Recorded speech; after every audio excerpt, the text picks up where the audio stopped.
समय का latent season 2 ने नेटफ्लिक्स के साथ स्कैम कर दिया और ऐसा हमें सिर्फ लग रहा है क्योंकि समय ने पब्लिकली बोला कि शो नेटफ्लिक्स पर बेचा गया है, लेकिन एपिसोड्स यूट्यूब पे भी फ्री में आएंगे। मतलब शो नेटफ्लिक्स पे भी और यूट्यूब पे भी। शो नेटफ्लिक्स पे और यूट्यूब पे दोनों पे आएगा। और ऐसा नेटफ्लिक्स की हिस्ट्री में रियरली देखा गया है। पर स्पॉइलर दूं तो ये स्कैम नहीं है, स्ट्रॉन्ग मार्केटिंग मूव है। क्योंकि जब कंटेंट यूट्यूब पे फ्री आता है तभी वो अपलोड करता है और लेटेंट असली वायरलिटी की चीज़ है। और लेटेंट की असली वायरलिटी किस चीज़ से बनी थी? छोटी छोटी क्लिप्स, रील्स और ऑर्गेनिक शेयरिंग से। अगर सब कुछ पेड वॉल के पीछे चला जाता तो वही इंजन स्लो हो जाता।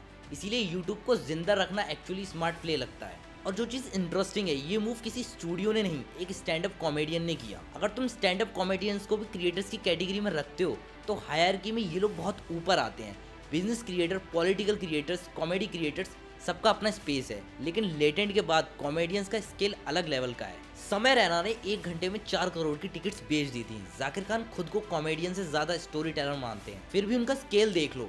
सिर्फ एक सक्सेसफुल फेज ने पूरी इंडस्ट्री की वैल्यू बढ़ा दी, प्राइसेस डबल हुई, डिमांड बढ़ी। लेकिन ये सब ओवरनाइट नहीं हुआ। लेटेंट से पहले कॉमेडियंस को सिर्फ क्वालिटी पे सर्वाइव करना पड़ता था और बाहर से जितना ग्लैमरस लगता है उतना होता नहीं। तुम्हें लगता होगा स्टेज पे आके जोक्स मारने और पैसा आ जाएगा। रियलिटी 5 to 7 मिनट का स्लॉट लेने के लिए लोग ओपन माइक्स पे भटक रहे होते हैं। ओपन माइक्स में अक्सर पैसा नहीं मिलता, देना पड़ता है। कभी स्लॉट्स फीस, कभी ब्रिंगर सपोर्ट। मतलब परफॉर्मेंस भी करो और ऑडियंस भी लाओ। ऑडियंस नहीं लाए तो कभी कभी परफॉर्म भी नहीं करने देते। और ऑडियंस भी कौन? मोस्टली दूसरे बिगनर कॉमेडियंस। फिर वही प्रोसेस, जोक लिखो, परफॉर्म करो, रिकॉर्ड करो, घर जाके सुनो कहाँ लाफ आया कहाँ नहीं आया, फिर उसको रीराइट करो। ऐसे करते करते 1 से 4 साल लग जाते हैं प्रॉपर स्पेशल बनाने में। स्टैंड अप का बिगेस्ट डिफरेंस ये है, घर बैठ के टेस्ट नहीं कर सकते। मैं कैमरा के सामने स्क्रिप्ट पढ़ रहा हूँ, गलती तो रिटेक। कॉमेडियन लाइव परफॉर्म करते हैं और वही फाइनल टेस्ट होता है। और लोग तुम पे तभी हंसते हैं जब कनेक्ट करते हैं। इसीलिए कॉमेडियंस पहले ऑडियंस को कॉन्टेक्स्ट देते हैं, रिलेटेबल बनते हैं, फिर जोक्स काम करते हैं। इतनी बार रिपीट करते हैं कि एक्सप्रेशंस भी मसल मेमोरी बन जाते हैं। और मान लो 30 से 40 मिनट का टाइट मटेरियल बन गया, अब प्रॉब्लम उसका करोगे क्या? अब या तो लाइव शोज करो या उस मटेरियल को रिकॉर्ड करके सोशल मीडिया पर डालो ताकि ऑडियंस बिल्ड हो। अब यहाँ एक और गेम आ जाता है, पर्सोना।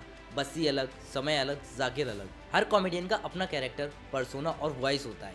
ये ओवरनाइट नहीं मिलता। डजन्स ऑफ ओपन माइक्स के बाद समझ आता है, इसीलिए स्टैंड अप कॉमेडियंस कम हैं और क्रिएटर्स ज़्यादा। क्रिएटर्स एल्गोरिदम समझते हैं, कॉमेडियंस इंसान समझते हैं। और इसी वजह से award shows, OTT events, corporate events में कॉमेडियंस की इतनी डिमांड होती है। स्पॉन्टेनियस होते हैं, स्टेज ट्रेंड होते हैं, पर इसका मतलब ये नहीं कि पैसा आसान है। रिकॉर्ड करना, edit, travel, venue, booking commission, GST सब मिला के कभी कभी मिलियंस ऑफ व्यूज़ के बाद भी प्रॉफिट नहीं बचता। तो एक्चुअल पैसा कहाँ है?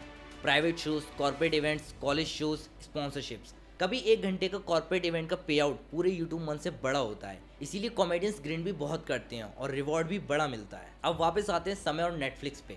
नेटफ्लिक्स ऑब्वियसली चाहेगा कि कंटेंट उसके प्लेटफॉर्म पे कंज्यूम हो, लेकिन अगर यूट्यूब पे भी कंटेंट रहेगा तो उसका एक हिडन बेनिफिट है।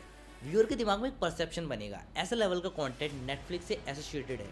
यानी डायरेक्ट नहीं, indirect brand lift. Comment section में बताना तुम्हारा क्या ओपिनियन है और तुमने कभी ओपन माइक किया है तो वो भी बताना। मिलते हैं अगली वीडियो में।